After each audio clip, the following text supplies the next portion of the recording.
following the 2024 National and Provincial Elections held last week Wednesday, plans for the establishment of the country's 7th Democratic Parliament are now underway.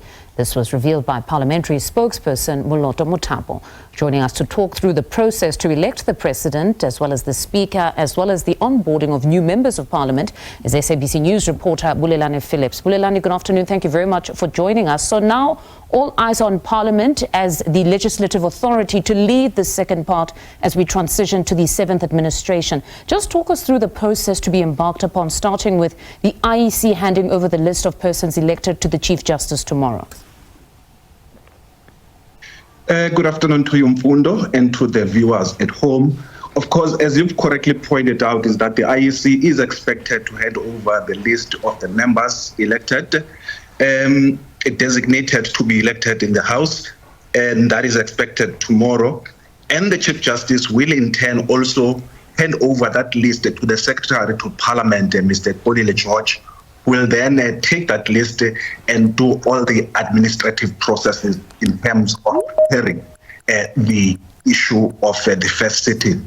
Of course, what we do expect is that in terms of Section 57 of the Constitution, it prescribes that the Chief Justice must gazette the date of the first sitting. And that date must be within 14 days of the election outcome being declared. Now, in terms of the time frame, the latest date really that the Chief Justice can call the first sitting will be next week Friday. So anything between now and next week Friday, we can expect that the Chief Justice will announce that date.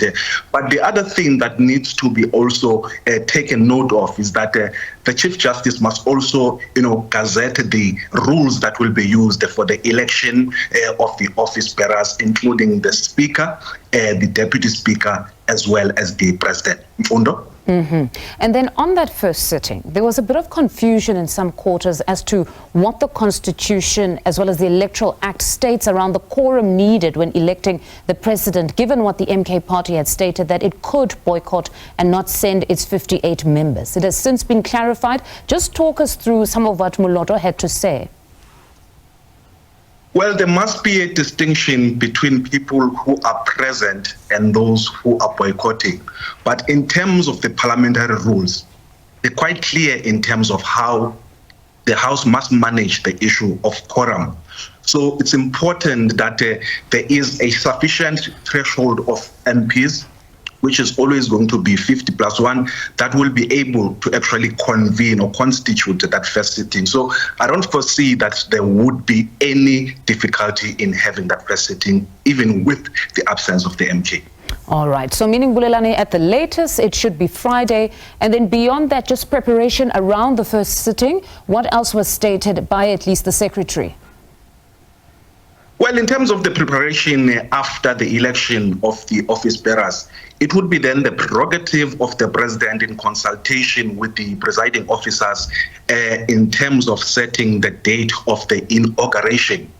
And after that inauguration, it will also then be the President, again, in consultation with the presiding officers in terms of setting the date for the opening of Parliament. So those are the processes that will unfold after the election of the office bearers.